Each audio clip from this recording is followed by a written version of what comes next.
Hello guys, welcome back to Enable Website Design. In this video I will show you to check Facebook activity log. Let me open my Facebook account.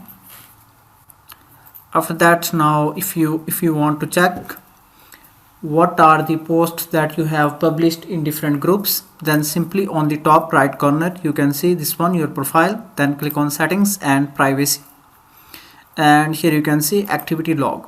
So this is all of the report that you can get how you are using your Facebook account. You can check the report about the videos that you have searched for, that you have watched, and then the groups that you have searched for the comments, for the group posts and comments. For example, let me go here and check the posts that I have done. For example, let me click on view button. Here you can see this one is the post that I have done on this day. In this way you can easily use this one activity log feature to see all of the reports about your Facebook account.